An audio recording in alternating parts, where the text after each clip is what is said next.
Hello, folks out there. This episode of the podcast is partnered by Audible. Greg, you know what I love about Audible? What do you love about Audible, I John? don't have to pick up a book anymore and carry it around with me. In fact, I carry it around in my phone, which is amazing. Yeah, absolutely. They literally keep thousands of titles right on your phone, accessible at any time when you're driving, when you're cooking, when you're mowing the lawn, changing a diaper, doesn't matter. It's all right there at your fingertips, John. They've got podcasts, they've got lectures, they've got some like health and wellness and like fitness series on there that if you just are looking for something to fill that gap, like you're not getting into a book right now, it's all there for you, man.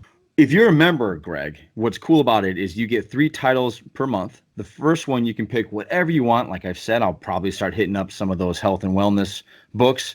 And then what's awesome is they have 2 Audible exclusives.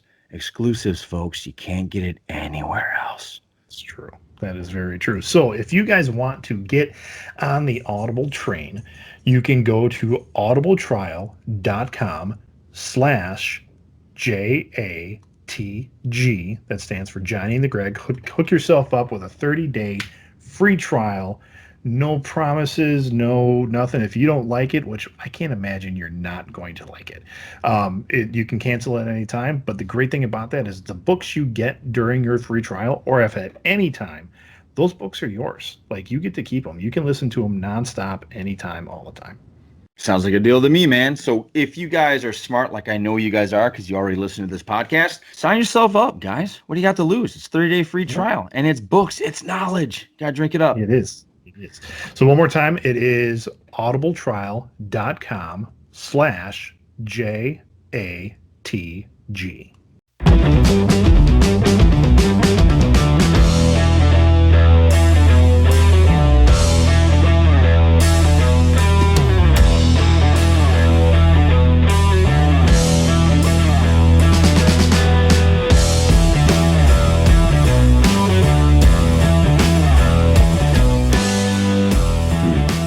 As the world turns, so does Johnny and TheGreg. I didn't know what else to say. Yeah, really. Like Yeah. sands through the hourglass, so are the episodes of our show. Hey, did you ever get caught up watching a soap opera? Was that ever? Yeah, my mom she watched As the World Turns. Okay. That was on for decades. And back in the day, she couldn't watch. She had to work, so she couldn't watch it. It was on at 1 p.m. every day. Yeah. And so she would set the timer on the VCR, and if we were home for the summer, we had to be sure that the TV was on the right channel, Right. or else it would record a different show. Right. Yeah. So anyway, especially on like a rainy day or something like that when we're not doing much, we would sit there. And then she would like binge watch a week, the whole week or something on like Saturday morning after cartoons were over. Or Saturday Oh, afternoon or something like Mrs. Truly, you're one of the original bingers. that. Yeah, so I remember a couple times getting caught up in those storylines Yeah. because Meg Ryan started on that show, Oh, really? Okay. and what's his name? God, he's in so much stuff. He was one of the pilots in Armageddon. He was the banker at the beginning of Dark Knight, who's like, do you know whose bank this is? Julia Roberts' brother, Eric Roberts. No. Yeah. Was that Eric Roberts? Yeah. I don't think it was. That was the banker, or Rucker Hauer. No, Rucker Hauer was like a CEO in Batman Begins. Yes, yeah, Batman, it was. Oh no! I know you're talking about. I want to say his name is William something. No, it's Chris Culliver or Chris. I know exactly who you're talking about now. He is in a ton of stuff, and sometimes he plays a bad guy, sometimes he plays a good guy. Yep. Sometimes he plays a good guy. Yeah, a good guy who's just a dick. Yeah, yeah. Oh, Chris Culliver, I want to say. I'm looking him up. My computer's just running a little slow at the moment. Until when you're finding that. Okay, so I don't know what I was watching. No, it is. It's William Fincher. William Fincher? Yeah. Okay. I'm gonna put it for those of us that are visual. That's him. Yes, that guy. Yep. So I was thinking about. Yep. So yeah, I mean he's in an absolute ton of stuff, but he got his start on there. I remember he played. Oh, it's a stupid scene, and it was like one of those that Mom and I were just like, "What?" He's like, he had this on again, off again girlfriend. Mm-hmm. He was like the town kind of ne'er do well, like What the hell's a ne'er do well? Well, he was like the farmhand that nobody liked. You know, Oh, always okay. he was in trouble at one point, and he's trying to right himself and blah blah blah. And he was kind of developing a relationship with Meg Ryan's character, who was younger than him. But I think it was at one point he went to prison for a rape, and that was like, he's a rapist. And as a child, I'm like, ooh, that's bad. I don't know what it means, but it's still bad. Even if it's you're still an bad. adult. Yeah, you're absolutely right. It's still bad. But as a child, I had no idea what it meant, and Mom was going to explain it to me. Right. And so, there's this scene in like in the barn, and it turns out Meg Ryan is this guy's daughter, and the way it comes out is like the mother who thinks that he's raping the daughter because she's like laughing or something like that, or she's I can't remember how it goes, but the mother comes in and she's got the pitchfork and she's like, "That's your daughter," and doom, like the music hits, and I'm like, oh. Yeah. What? And and then end scene, and I'm like, well, what now? What? She's like, well, you got to watch tomorrow. I'm like, well, I want to go out and play tomorrow. I don't want. Yeah. There was one summer I remember clearly having to watch this soap opera because I don't know the name. I know that there was one actor that looked like Mel Gibson, like a young Mel Gibson, and they were undercover. Like they were undercover on an island, like trying to bust a drug dealer. I just remember that. And I remember being so into it for that entire summer, but I have no idea which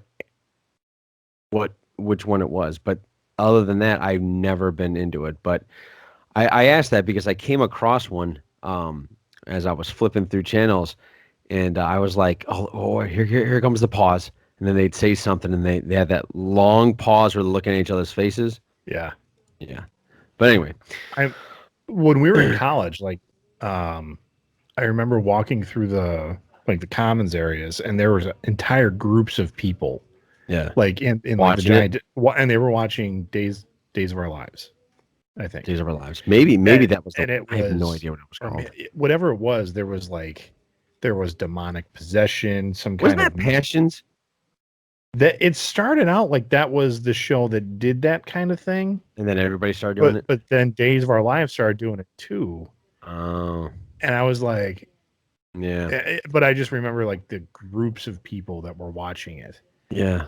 I always, because I wanted to be an actor at that time, and I always thought that's the gig to get. I forgot we did that. you can be like doing that for your entire life. Yeah. Like if you're liked enough, or if you're, I just thought, well, get on that or get on a Disney show. Where you don't have to act well. Yeah. Right.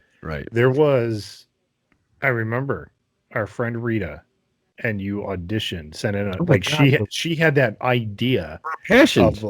Was it Passions? It was Passions. Yeah, and they had like a general script. It was like, this is our audition script. Right. And it was supposed to be in like a coffee house or whatever, or something like that. And I had to like produce and direct it. So I'm there with like my little camcorder in our dorm room, and I'm like, well, our lighting sucks. Let's see what we can do. Yeah. And with absolutely no experience, like I wasn't in film school or anything. I was just like, I think we can do better, and trying to like do little things and give direction. And we sent it in. I had to edit it, and it was me using like 2 VCRs trying to edit this thing together. Oh my God. And then we got it. We sent it in. Rita never heard anything back, but you got a letter back saying, hey, we like your look. Yeah, you don't remember this. No. They said, we like your look. We like your acting. We don't have anything for you at the moment, but we're going to hold on to your audition tape. Wow. Well, folks, the end of that story is they never called me back. But that would have been cool. I'm looking up As the World Turns, and I remember because the whole story takes place in the fictional town of Oakdale, Illinois. Oh no shit. And I remember when they would say, "Well, we're going on vacation up to Wisconsin," and I was like, "Oh, they said Wisconsin on TV." Like that was somehow a big deal. Isn't it funny how when a show or anything you listen to and they say like they talk about Chicago or they talk about Wisconsin. I remember that when Keanu Reeves did the movie called Chain Reaction. Oh yeah, yeah. Okay. That's a good movie. They like, filmed it. like it. They filmed that in my hometown. We were all going nuts, and they even have it in the trailer. He's like, he's calling from a payphone in Williams Bay, and we're all like, yeah. But I remember that. That was a big deal. I remember they had it all set. In Williams Bay, there's an observatory, and they had all the trailers there. They had huge light that lit up the whole thing. Yeah. And at night, and me and a couple of friends were like trying to be spies and like walk up to the trailers and but we never got very close. Security always found us. They filmed the movie Public Enemies with Johnny Depp in Columbus, Wisconsin, which is not that far away from where I'm at. Yeah, it's when he played Dillinger, right? John Dillinger, bank robber. Because I mean, Columbus is a very old town, and it still had like that old. Not hard to turn it back to 1920. No, they brought in the right kind of cars. They changed some of the signs around, and boom, you're in the 1920s or whatever it was. Yeah. And I remember because Wisconsin, not a lot of things get filmed in Wisconsin because the taxes, they tax Hollywood productions hard. Yeah. And so Hollywood goes, well, we're not gonna film there because Wisconsin's like, hey, we've got summer conditions, we've got forest conditions, we've got tundra we've got all these different environments, kind of like New Zealand with minus the mountains. But they're or even some parts of Wisconsin called what's it called? The ditch, the dig. It's from Wisconsin Dells down to the south, southwest. That environment, that Wisconsin Dells travel brochure that they give you, that only exists in this part of the world. You don't find that environment anywhere else. So at one point, I think Hollywood really liked Wisconsin. Yeah. And so the government decided, well, we're just going to tax the hell out of them to make some money. They dropped that tax for a 5-year period. Mm-hmm. And that's when they filmed Public Enemy. And it was one of those things where, I mean, Columbus is a very remote town. There's not a real major, there's no interstate that goes through Columbus. Really, if it was one to go by there. But so some of the roads, I guess, some of the Hollywood equipment that they had to bring in, really jacked up one of the roads, cracked it, shattered just from the weight on it or something like that. And the town went, oh, crap. And whatever the movie company was, they're like, no, that's on us. We're sorry. And they fix it. Oh. And they fix it in record time.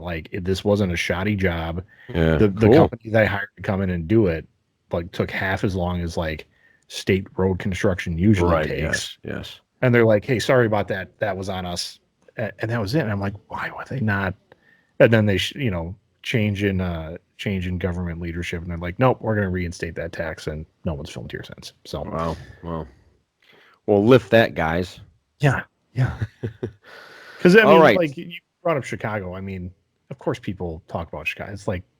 It's one of the largest cities in America. So yeah. But I mean, you and I have talked about the Dresden Files or the Dresden books, and how that's in Chicago. When they go to certain places, they name the. You're like, oh shit, he didn't make that up. That's actually a city. Yeah, you can visualize where he's at. Yeah, exactly. You can visualize it. The other one that really got to me was somebody gave me the religious book, Left Behind. Left Behind series, yeah, that's directly where my aunt lived, so I could see every corner, and whoever wrote that book, they got the details exactly right. You're like, oh my god, it's right here, so that was interesting.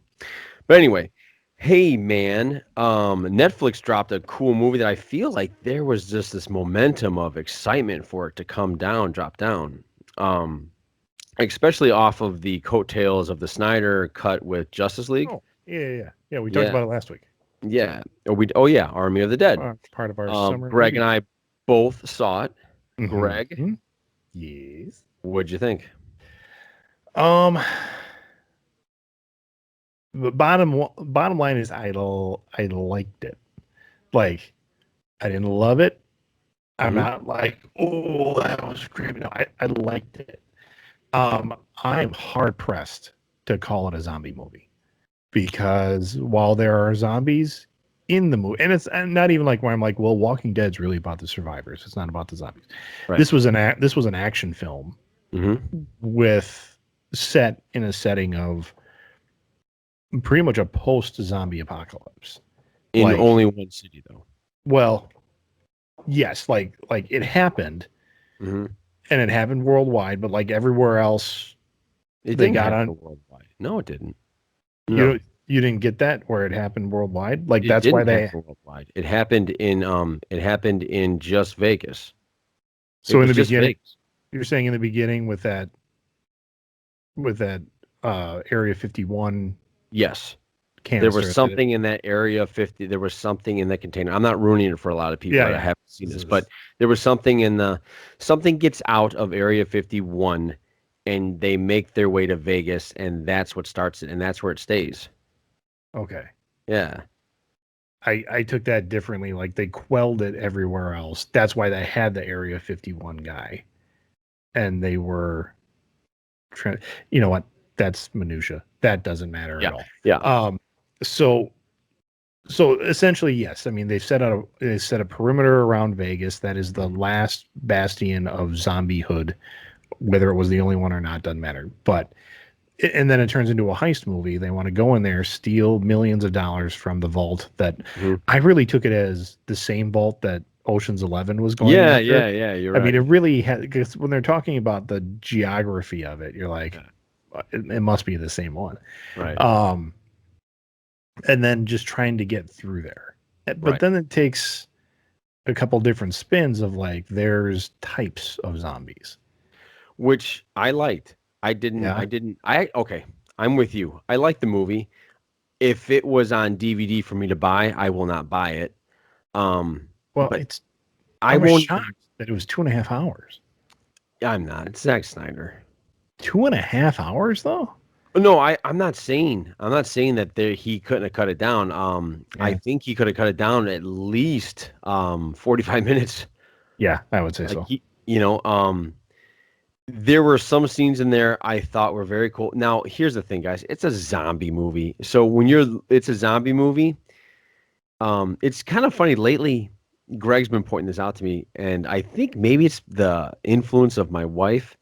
This whole well, that would never happen starts coming up in my head more than it used to. I used to just accept everything that happened in a movie because I'm like, all right, because the movie said it has to happen. This is how it happens. So, or it's like you said, like you can't, like it's a zombie movie. So some things are obviously going to be extravagant and far off the range. But I like the twist of, I'll just say alphas. Mm-hmm. I like that twist. I always thought that had to be the next evolution. If you're gonna tell a zombie story, like that probably has to be the next thing where they're evolving. Well, that was very much George Romero's. George Romero, who kind of pioneered the zombie film. Yeah. In the later zombie films that he had, even in the 80s, there was like this semi-intelligent zombie who kind of picked up a gun because he was a soldier and like kind of remembered how to use it and ends up sparing, I believe, his wife because he's looking at it, he's like, no, don't want to kill you. And then he like kind of goes off. Yeah. So this one ends at a possible sequel. Okay. You kind of knew it would. I want to say a lot, but I can't because I just don't want to ruin it for anybody that hasn't seen it yet. I say see it. It's not a bad Friday night, hang out with fellas or you and your wife have a date night. It's a fun movie. It's a fun. It is. Go ahead. I do want to bring up. I mean, and I'm not. I guess I'm kind of bashing on it. I don't want to because again, I thought it was good. It was fun.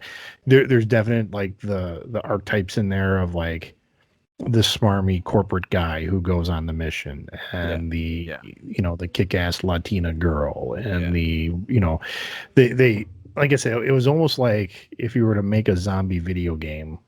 Yep. These are like the characters you get to pick. Yeah.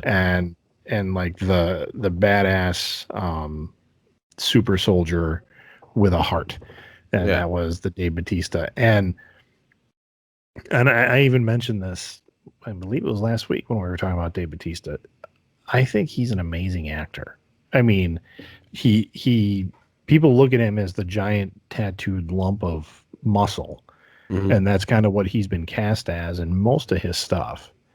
But I pointed at Blade Runner, the movie, the sequel to Blade Runner that he did, where his size has little to do with the role. I mean, he's like a philosophical character. Mm-hmm. And then in this movie, when the opening credits, the backstory that you get in the opening credits was awesome. The way they set up each character, and to see how he can turn on the emotions to go from devastation to rage to crying to, I mean, that dude's got range and he can bring it on screen. I'm not going to go that far with you. I haven't seen it yet. But I will say this, because I think it's much harder to be funny than it is to be action, like in a movie. Yeah. If it's much harder to be Drax, in my opinion, or you got to have some sort of range to be Drax than it is to be John Wick. Yeah. Okay. So I will give you that. I don't know if he's a great actor, but I definitely see potential, and I think he is. The problem is he's 6'5", 250. Yeah. And you can't just like put him in as like Sherlock Holmes. You can't put him as like other people. Like he only fits a certain type. Right. And coming from the WWE, like he's got like a persona to him. Yeah. I mean, and so this is one of his movies, and I'm glad he's getting lead roles instead of backup roles. Yes. Because I do enjoy watching him. I do enjoy he was in a movie called Hotel Artemis. I haven't seen that yet. It's on my list, but it looks pretty good. It was pretty good. I think he was called the nurse or something like that. That was his role. So and he's perfect for that fight, like that type, like the huge philosophical guy or the huge nurse or the dental assistant. It's.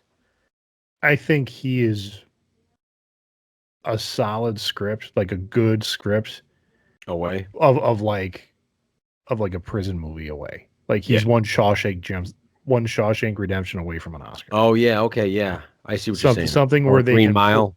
Yeah, something where they can play into his size, but that's not the focus of the character. Right. I mean, it explains why he's head to toe muscle and tattoos, but here we're gonna make him more. Mm-hmm. And I really believe, like, I think he'll be looking at least like at like Academy Award nominations before like Dwayne Johnson. Oh, I believe that for sure. Yeah. Because Dwayne Johnson, I don't think acts. I think he just shows up. Yeah. I mean, and I'm not taking anything away from him. Like it's like you and I talked about. He's a movie star. Mm-hmm. He's not an actor. He's a movie star. There's a difference. I remember one time early on you could tell he wanted to be an actor. Yeah. And then he just embraced his movie stardom. Yeah. Yeah. My mother once told me, she told me, because my mom was really behind me with me wanting to be an actor. And I remember her telling me that when you go to Hollywood, because she said John Wayne did this. He walked up to his agent, and the guy's like, this is the first time they ever met, right? And he's like, okay, can you act? And he goes, no. Oh, he says, what do you want to do? And he goes, I want to be a movie star. And he goes, okay, can you act? He goes, no. I want to be a movie star. Meaning, like, you don't have to act. You just you need to be a movie star.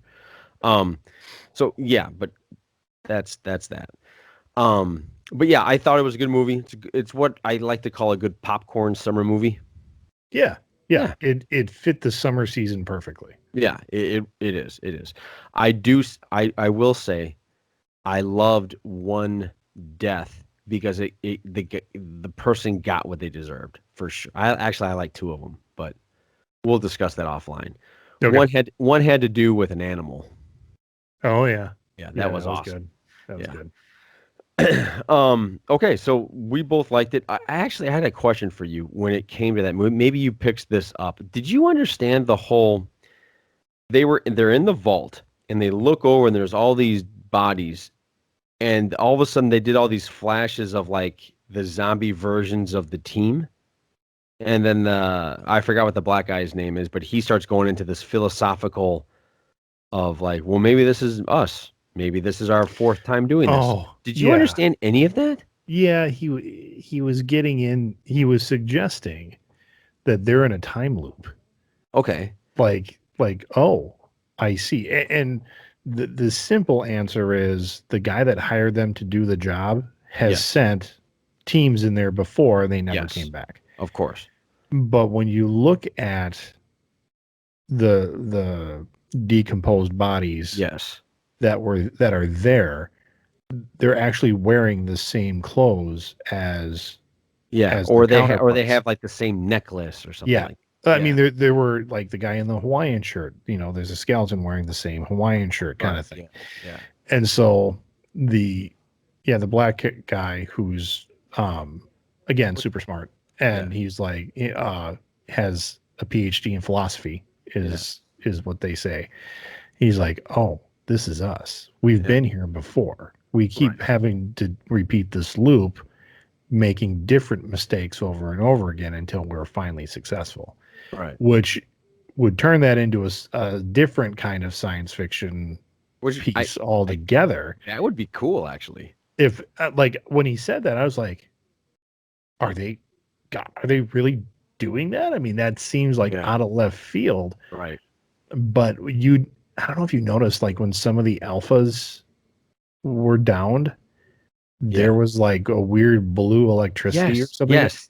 And I was like, are they machine? I mean, what is he suggesting here? I mean, so I didn't know either. I think, and here's where I want to also expand this conversation. I hear this is the beginning of a universe that he's creating. okay. Yeah, and that's can what I see said. it. Okay, the next one's coming out on Netflix is called Army of Thieves, and it has to do. It's a prequel with Dieter, the Oh, really? safecracker, which I the liked him. German He guy? was a cool character. Yeah, Excuse me, question. All the time. He was funny. I liked him. Yeah, me too. And I guess it's going to be about him. Now that guy is also directing and starring in it, so that's his baby. Okay. The rest of this extended universe is animation films that have already been greenlit. Ah. Yeah. Okay. So I mean, they're really. I think one is about Batista. Thank you. Batista. And his team. As in the beginning of the credits, they show you what he kind of does. Or They're what like he did. they're extraction experts. Yeah. They get sent in to save people and bring them back out. Right. That whole animated thing is going to be about that.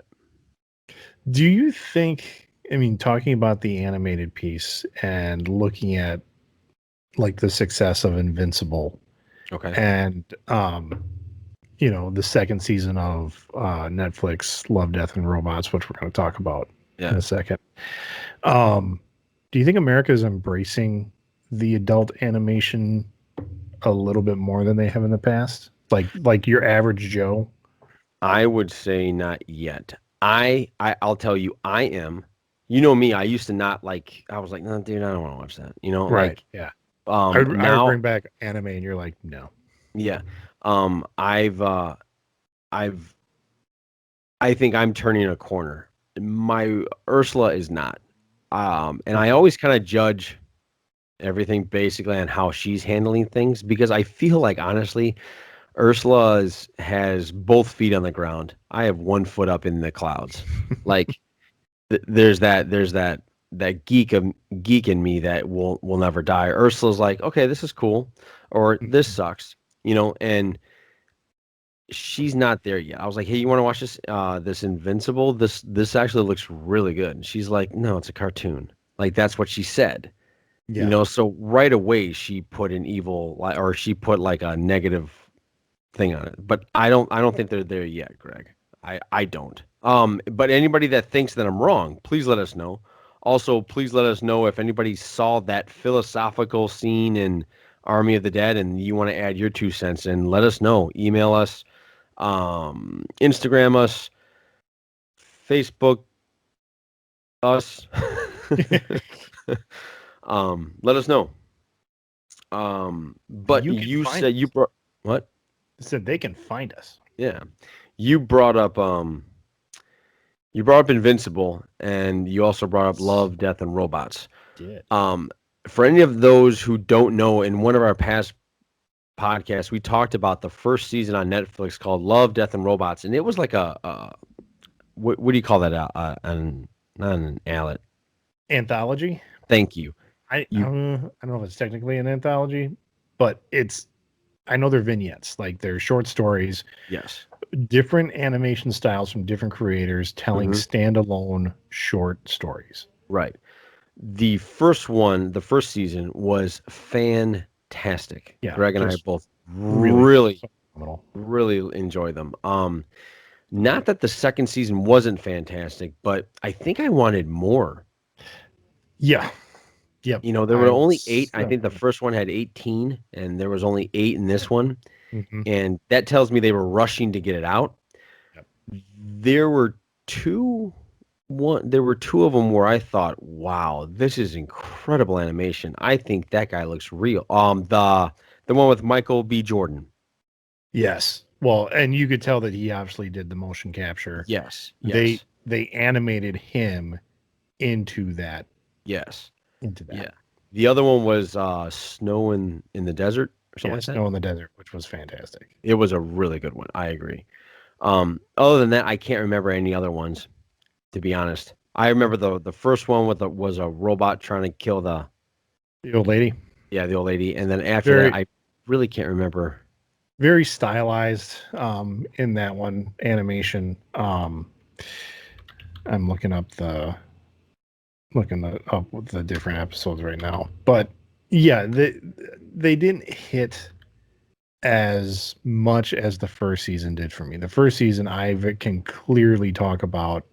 I can very clearly talk about, the werewolf one sticks out in my head. Yeah. The one with the pit fighting monsters. Yep. The one where the astronaut, the girl astronaut that has to like fight for her life. Yep. That was an incredible one. That was fantastic. There was the farmers that had giant mech units that were fighting off. I mean, there was just these great episodes. And like, I remember the one with the farmers, I think it was called Suits. And, they're in these giant mech units where they've got like flamethrowers and guns and they're squishing like these alien bugs. Yeah. And it starts off like, oh, these are just pests that want to take over their crops or something like that. Right. And then it very quickly turns into oh my gosh, they're being swarmed. Oh my gosh, they're going after the people. And, the way they just hyped or increased the tension. Yes. Is just awesome filmmaking. Yeah, it really was. I think you're right. This season didn't grip me like the other ones did. I think that's where it is. It didn't grip because I felt bad. I still get shivers when I think it's that astronaut has to break off her arm in space. Yeah. And you're feeling that moment. You're like, oh my God. You're going to have to do it, but oh my God, know. And I don't think there was I remember that pit fighting thing, how there's that little twist because I remember actually being like, oh, damn it. Oh, nice twist. Okay. Yeah. There was one where it was an astronaut crash landing on like an alien world and he's hearing like a female voice in his head. Yeah. And the way it animated, and it made it into like the GIF space too, where people where the alien's like half in shadow, and you're like, oh, it's some kind of like super curvy woman, and then it comes out, and it's like this horrible monster, and you're like, Yes. oh my god. Yeah. The other one that I remember from season 1 is the oh, I had it. Now I don't have it. That's the one where the guy realizes that he's like caught in some sort of cosmic web and she's a giant spider, right? That's the one you were Yeah. talking about? Yep. Yeah. But there was another one that I thought, whoa, that's really, damn it. I forgot it. Shapeshifters, The Dump, Good Hunting, Suits, The Witness, Sucker of Souls. That was that one. That was The archaeological dig, a bloodthirsty demon, and a team of merciless or mercenaries. Oh, that was a good one. Cats. Where that guy's running away from the demon in that tomb. Yeah. Yeah. That was a good one. Secret War. Sunny's Edge. You know what? I gotta watch that again. I gotta watch season 1 again. I only watched season 2. Yeah. I just remember being blown away watching that one for sure. That was amazing. Well, and looking in season 2, Snow in the Desert was good. The Tall Grass was okay. That was good, and I think they were alluding to, and just looking at the animation of the main character, I think they were trying to say that was H.P. Lovecraft. Oh, you think so? I think so. A lot like him. Just the way they were looking at, and I was waiting for them to show his notebook or monogram. Careful, Mr. Lovecraft. Yeah, yeah, or something, or like on his luggage, like HPL or something. Yeah. The drowned giant animation was great, but you're like, I didn't like that one. Of course, that's the one that Ursula walks down and watches. She's like, "What are you watching?" I'm like, "God, this happens every time you walk down. You're always watching the wrong part of something." That was a really weird giant part, though. Oh, yeah, that was really weird. It made no sense, but I love this series. Please keep making more, guys. But I love the just the imagination and the risks. Yeah, taking the risk to tell a good story. Yep. Well, and like the one with Michael B. Jordan, I haven't read up, but I want to get the background on that, because is this something like, did they approach him with this and he went, oh man, that sounds cool, I want to do that? Or like, are these friends of his, or what? Maybe it was his project. I don't know. Yeah. But I also would like really whoever did the Snow in the Desert. I would love. I'd watch a whole feature-length film of that. Yeah, that was fantastic. That was really good. And we've talked about this before, like the level of animation on some of these things. Yeah. I mean, we used to watch. You and I would watch, and we still do, on YouTube, where people take the cutscenes from video games and they kind of edit them together into a feature-length film. Movie. Yep. And you're looking at that, you're like, that CGI is so damn good. Mm-hmm. Why does Hollywood just not, like, why is this not the level of animation that they do? I think we've talked about it in the past. Yeah. Yeah. I think it's the two crash and burn ones, the Final Fantasy and the Beowulf. Yeah.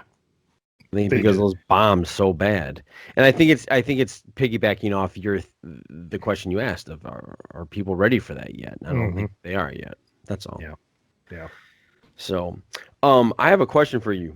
It's something that came up that I thought, oh, you know what, Greg, you are the Superman's your guy. He's always been your guy. Yeah. Sure. I just had a quick question because somebody mentioned it I think they were ranting on YouTube, and I thought, I wonder how Greg feels about this. But lately, does it bother you, or how do you feel? Do you feel a certain way when lately I guess you could say the prototype for Superman is now always a bad guy? Omni-Man, Homelander, Injustice is super popular. Okay. The whole idea of Superman being a bad guy. No, I mean, it doesn't bother me. I mean, it's always been that question of, like, when you have that unstoppable force or someone with that much power. Yeah. Why does he not take over. Or then the question of like, how do you fight somebody like that? Like, what do you? So I mean, I think it's just it's a basis of storytelling. Like, how do we tell that story? Excuse me. Yeah. How do you take, and that's, I mean, one of the, in the past, well, I think it's well over 10 years old now. There was Mark Wade wrote a book. It was the first Boom Studios flagship title that came out. I think my Zerd tech is wearing off. It was called Indestructible or Irredeemable. I'm sorry. Oh, I get it. No, I think I'm mixing those up. That's okay. But it was very much a Superman level character, strange visitor from another planet, raised in the Midwest kind of thing, goes nuts. And now what? And so that was Irredeemable. And then the partner book to that, which was really good as well, called Indestructible, was the people, like the world goes to this guy's main villain, who, and they say, look, you're the only one that can come close to stopping him. Will you help us? Yeah. So it's like if everybody went to Lex Luthor. Said, Lex, you got to do something here.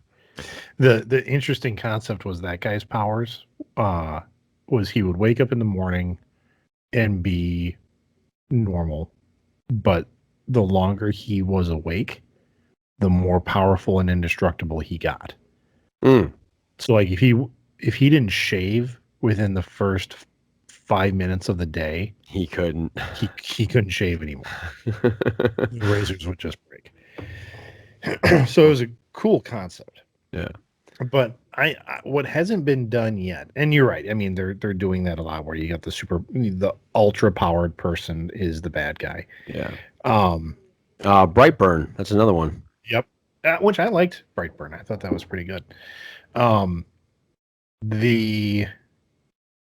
The idea, it's a Marvel property called Squadron Supreme. Yes. And J. Michael Straczynski did a reboot of it again 10 years ago. Yeah, I have 15 Supreme Power. And it's the idea, it's not that Superman crash landed and then he became a bad guy. It's not that he crash landed in Russia and became a Soviet kind of thing, although that story was done as well. It's the idea that the baby crash lands in a field in Kansas, found by farmers. Yep. And shortly after that, the government comes in and they're like, we know something crashed here, hand it over. Yep. And so then they take the baby and they raise him to be a WMD. Like, and when they finally unleash him as this American agent, it was something like in the Middle East, they're like, those are the bad guys. Do you see them? Yeah. And of course they're miles and miles away. And he's like, yeah, I see them. They're like, okay, they're all bad. They're all bad. We need to destroy them. And he's like, got it. Yeah. And they don't show it in the comic. What they do is show the guys holding the binoculars and then they slowly lower them down. And they're like, oh my God. Like, just because of that level of destruction that he can enact. Right. And you're like, that's a story I want to read. That's something that would be great on film. And I think, I just noticed somebody mentioned it, and he was ranting because he was pissed off because he's like, why does everybody love a bad Superman? And I just wondered what you thought, being a Superman fan through and through, which is weird because you don't have a tattoo of Superman. I thought you would. You know what? Anytime I wanted to get one, and that was, of course, when I was 18. Right. And wanted the Superman shield tattoo. And I started looking into it, and everyone, oh, you want one like Brett Favre? And I was like, no. Like Brett Favre? Yeah, Brett Favre's got a Superman tattoo. He does? Yeah. I didn't know that. Yeah. You can look that up. I mean, it's a little thing like on his arm, little, and of course, this was in 96, 97. Right. People are like, you want a Brett Favre tattoo? I'm like, no, I want a Superman tattoo because I'm a huge Superman fan. And they're like, everybody's going to think it's a Brett Favre tattoo. And and not knowing the like the tattoo world of like going to an artist and working with them and finding something unique. I just blew it off. I'm like, I don't want that. But like I just didn't get it. Yeah. So he has a little dinky one right on his arm, little tiny one. And like I went in once and like had an artist draw one up to put on my shoulder, and I wasn't crazy about it. But I said, well, I don't know if I want it that big. He's like, do you know how big your shoulder is, dude? I'm like, yeah, it's like right here. He's like, no, you're missing like all of this that you can't see back here, which then just drove up the price. And I was like, oh, I need to rethink this. Yeah. So I've thought of like when I go to C2E2 and they've got tattooers there, and I was like, let's see what they got. And then, I see some Superman stuff, and I'd be like, I can get that. Maybe. I don't know. And I never do. Yeah. So this wasn't part of the show, but I wanted to talk about this because for those of you that are, you've been quarantined for about over a year now, and you've probably watched everything. I encourage everybody to give a shout out, or not to give a shout out. I encourage everybody to watch Shadow in the Cloud. Oh yeah. I thought that was really good. And I think it's because I didn't expect anything that I saw. And you want to talk about an actor with range. That Chloe, her name's Chloe Moretz. Yeah, she's real good. She's real good because most of this movie takes place with her in a Sperry. Is that what it's called? A Sperry? So I think so. That's what they were calling it anyway. Yeah. The setup of the movie is it opens up. She's on a runway. It's World War II. Yeah. And she's looking for a certain plane so that she can hop on the flight and go to New Zealand or deliver a package. Yep. She's got a package. She says, here are my orders. I need to be on this flight and to deliver this package. Yeah. And it just goes different. What I knew what made me say, all right, I'm going to give this a shot. The music started out and reminded me of Big Trouble in Little Tokyo. Big China. Big China. Big Trouble in Little China? Big Trouble with the Jack Burton. Yeah, Big Trouble in Little China. Yeah. Okay. I think there's Big Trouble in Little Tokyo too. There's Showdown in Little Tokyo. Showdown. That's what I was thinking about. Yeah. Okay. All right. Again, which is another film that I love. We'll go into that some other time. Yeah. I love that too. Yeah, this movie went complete. I didn't know what to expect. So many different directions. Yes. Yeah. I don't even know what to call it. Action. Fantasy action war? I don't know. Yeah. I mean, she gets, of course, she's a woman going on a World War II bomber. She's unwelcome. This is a totally misogynistic time where they're like, dames don't belong on planes kind of thing. And she's saying, I am a flight officer. I'm a mechanic. I'm a pilot. They're like, we don't care. Right. So the Sperry is the bubble that's on the bottom of the plane, the belly of the plane. Flying Fortress. I think it's a B-17. Sure. I didn't catch which one it was, but it's one of those like the Memphis Belle, if anybody remembers that movie. Yep. And they've got, they got the bubble in the top, which is an automatic seat where the gunner's got, he's working a gun. Goes 360. Yep. And then she's in the bottom of the plane doing the same thing. Yeah. And guys, I'm telling you, watch it. It's really, I thought it was very good. I was surprised. I walked away going, yeah, okay. There's a supernatural piece in there that you didn't expect. Well, you didn't expect them. They show it in the preview. So if you watch the preview, you know what's coming. Yeah. But that piece of it isn't the heart of the movie. It's not. And, her being a secret agent transporting a package to New Zealand, Yeah. that's even still not really the heart of it. And Right. so, I know. so it's taken all these weird different directions. You're like, oh, okay, we're doing this now. And, Yeah, and you're okay. just along for the ride watching this happen. And You are. and And again, it- for all of that, I mean that I know I accidentally made it sound like a negative there, but it was a good movie. We Yeah. liked it. I liked it. I really liked it. I thought, again, it's another sit back, relax, grab some popcorn, and just be Yeah. part of the ride. Don't think too much. Just be part of the ride. So, I think that's all I got on my end for my notes. You got anything for you? Um, not a lot. No. I was gone through half the week, so even Yeah. current events and stuff, I have not caught up with yet. No. Oh, you know what I'm catching right now on Instagram, and I think this is total bullshit, but it's catching a lot of fire. Like I'm seeing on multiple pages Mm. that Disney is thinking of buying DC Comics. I just can't see. I saw something like that. I can't see that. I mean, that's cornering the market if they do. I mean, that's Well, it. It's over. Yeah, could be. I mean, part of Crazier me things have happened. well, certainly they have, but part of me would go, "Oh no, that would be bad," and part Yeah. of me would go, "No, that would probably be good." Yeah. I mean, They probably you have them imagine? compete against each other. Yeah. I mean, but could you imagine if Kevin Feige got a hold of DC? Do you? Like, Here's my thing with Kevin Feige. Do you think he'd want it? What I mean by that is, it seems to me he was a huge fan of Marvel. Like he really understood it.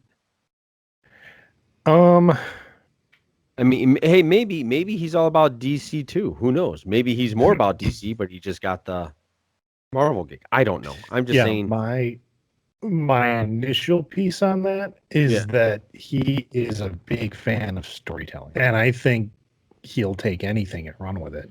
Yeah. Because I mean, I did see a little bit of that too, and people are like, "They're going to do the amalgam universe," and I'm like, "You're on crack." Yeah. The If they ever amalgam do universe, that, it's animated strictly. yeah. The amalgam universe is where they smashed DC and Marvel characters together. Yes. So they took Superman and Captain America, and they came up with Super Soldier. Right. And you're like, or Wolverine and Batman, and they had Dark Claw, Yeah. which in comics works well, Yes. ish. But in a film, no. The American public would be like, "What the fuck are they doing?" Yeah. The So- best one's Doctor Strange Fate. That was the best. But I didn't like the art in that one. I like the cover art, but I didn't like the interiors. Yeah. That's The a big deal. yeah, Yeah. yeah. I mean, if Disney were to get that, I think, like it'd be the same as when Disney got Star Wars, and I was like, "Oh shit, come on, this is gonna be terrible." And a lot of ways it was, but with Marvel, like they got a hold of Marvel, and you're like, "No, what are they gonna do?" And then we saw what they did, and then we went, "Oh, that was Yeah. good." Hey, I have a theory about the whole Marvel thing. Do you think it's peaked? Like, I don't think it's going to ever be better than the first 20 movies. Maybe. It set such a standard, and it was unprecedented, and it was building towards something big. And it's like, you and I have talked about this a couple of times, that I'm thinking that you almost don't want to follow that same pattern, but I know people Right. are expecting it. They're sitting there going, okay, so what's the big bad guy that's going to be at the end of this, of this run, and maybe they don't go that route. Well, and we've all met my oldest daughter on this show, but she's like, Marvel's never going away. Like they're all, and I'm like, but they will. Like Oh. it will happen. It's going to die off. People are going to get sick of the superhero genre because history shows that's what happens. Yes. Like It was huge in the 80s. Nobody well, gave a shit in the 90s. 70s. I would call it the 70s and early 80s. Okay. It was big, and then it died off. And yeah, through the like Tim Burton did Batman in '89. Yep. But that was it. Like there wasn't Yes. a rash of superhero films that came out it after wasn't. that. No, in fact, it was only dark superhero movies. Yeah. Like You know, Blade and Blade was 98. yeah, 99. yeah, and it was like I forget there was another one that came out that they were all dark, and you're like, oh yeah, that's part of Like The Crow would yes, come out. yeah, And I would be hard pressed to call The Crow a superhero film. Like it's really not. right, So I mean it's gonna die off. People are gonna stop spending their money on this. hmm And Disney's gonna do what it can to keep it alive since they have like, superhero or Avengers Campus now and everything else. And, but yeah, I mean everything comes in a cycle. Well, yeah, I know where Kate's coming from, Mm-hmm. but Because you don't You're- believe that could happen. Yeah, You're you're right, especially it's so big right now. You're like, there is Yeah. no way right, they could undo what they've made. right, and they're right with that, but somewhere along the line, and I think it's starting to happen a little bit. Falcon and Winter Soldier, you and I weren't real big fans of it. There were certain parts we liked, but overall, I'm never going to watch it again. I will watch Wanda and WandaVision. I will watch that again, but I'll probably watch the last 3 episodes versus the beginning. What I think we're gonna see. Sorry, will you have more there? No. I will. Well, I'm looking forward to Loki, but Yes. I think what we're gonna see is more the slide of Marvel, and we're gonna see the increase. No, what we're gonna see is the increase of like independent superheroes that people haven't heard, like Invincible. And like Jupiter Ascending. I mean, we're going to be seeing more of those characters that we've never heard of. There's rumors that Todd McFarlane is doing another Spawn film. Oh, that's been rumored forever. Well, I Jamie think Foxx was originally supposed to be the guy. Now he's not. I don't know. I think it might actually be happening. I mean, in that, maybe not. Like, there's nothing on IMDb that is. I mean, if you follow McFarlane's social media, he's like, "It's coming. We're working on it. We're doing different test shoots and costume stuff." But I never really got into Spawn. It was a cool concept, cool costume. He's got a huge audience, though. Yeah, he does. It does. I can see the appeal. Let me put it that way. I can see the appeal towards it, but I was never a Spawn guy. I wasn't either. I had like the first 10 issues Me too. I had just from like a collector standpoint, and I sold those years ago. Yeah. But yeah, I think we're gonna see like the rise of like kind of just different heroes. Like there's a a book called Exo Manowar published by Valiant. Yeah. Which is a cool series. It's about like I don't think he was a Conan getting an Iron Man suit, basically. Yeah, pretty much. And he gets an alien-based Iron Man, like a suit of armor, right? And then he lives, he's like immortal now, and it's cool. It's really cool. There's a lot of story to tell there. But I can see people reaching out past the Marvel and past the DC companies and say, what are these characters and how can we get them on film? Right. Ninjak, I think is another one. Yeah. Well, even when we talked to David Prepos, and his going to the chapel concept, or maybe his Oz concept. I mean, seeing those kind of things transfer to film where they are technically comic book films. Yes. Maybe that'll happen. I can see that definitely happening. That Oz thing, I can see that definitely happening on like a Netflix or something. I can definitely see that. Yeah. So, so I think we'll end it there. I don't think there's much more to go on. Not this week. It's kind of been a slow week. We've been super busy. Haven't really had our nose to the interwebs. Well, and I mean, I don't know about anybody else, but Every night next week, I am doing something. Like Yeah. there isn't a night where their calendar isn't filled. So it's like work all day, and then it's like school concerts or this meeting or that meeting, or I've got a graduation at the end of the week. I mean, it's. I mean, see me next time we record. I'm going to be exhausted. Like, how you doing? Yeah. What are we on? Yeah. Yeah. Well, that's what you get for being a parent of 3. You're gonna be busy. And you're Gonna be remodeling busy. your house, so Yeah. have fun with that. Yeah. That's an adventure. So, all right, man. Greg, any last words? Yep. As you're going through your week, whether you're busy or not, don't be a douche. Yeah. All right, man. For the Greg, I am Johnny. Everybody, thank you for listening. Like, subscribe, thumbs up, all the fun stuff. Take care, everybody. Podcast out.